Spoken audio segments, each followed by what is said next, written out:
कुश के कलमिया लिहले काठ के दावत हे। कुश के कलमिया लिहले काठ के दावत हे। काठ के असलेटवा लिहले बरुआ पढ़े जास हे। काठ के असलेटवा बरुआ काशी पढ़े जास हे। हंसी बात बोलेली बरुआ के दादी हे। हंसी बात बोलेली बरुआ के आमा हे। कवने करन में बरुआ काशी पढ़े जाल हे। कवने करन में बरुआ काशी पढ़े जाल हे। तोहरे बाबाजी बरुआ गाँव के पंडित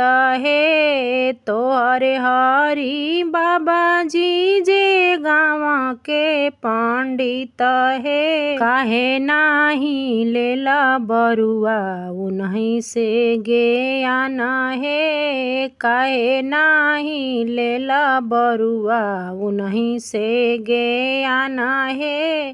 तोहर पिताजी बरुआ बड़ी विद्यावान हो। तोहर बड़े पापा बरुआ बड़ी विद्यावान हे। तोहर चाचा जी बरुआ बड़ी विद्यावान हे। तोहर पापा जी बरुआ बड़ी विद्यावान हो।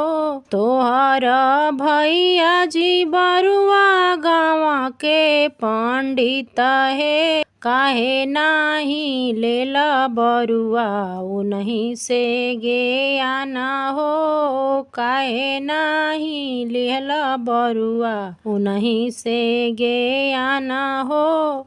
एतना सुनत बरुआ हंसेले ठाठाई हो। एतना सुनत बरुआ हंसेले ठाठाई हो। हम ना जननी दादी बाबा मोरे महान हो। हम ना जननी आमा पिताजी विद्वान हो। हम ना जननी मम्मी पापाजी विद्वान हो। हम ना जननी चाची चाचाजी विद्वान हो।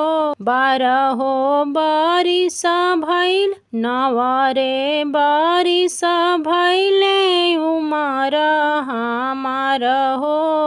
आजुले ना दिहली बाबाजी कवनो ज्ञान हो।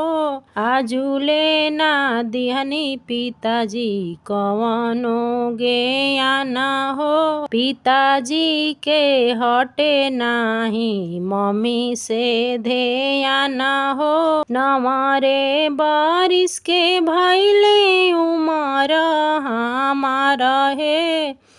आजुले ना दिहनी चाचाजी कवनो ज्ञान हे। आजुले ना दिहनी चाचाजी कवनो ज्ञान हे। चाचाजी के हटे नाही चाची से ध्यान हे। चाचाजी के रहे नाही घूमे से फुर्सत है। बाबाजी के रहे ना पंडिताई से फुर्सत है। भैया जी के रहे नाही घूमे से फुर्सत है।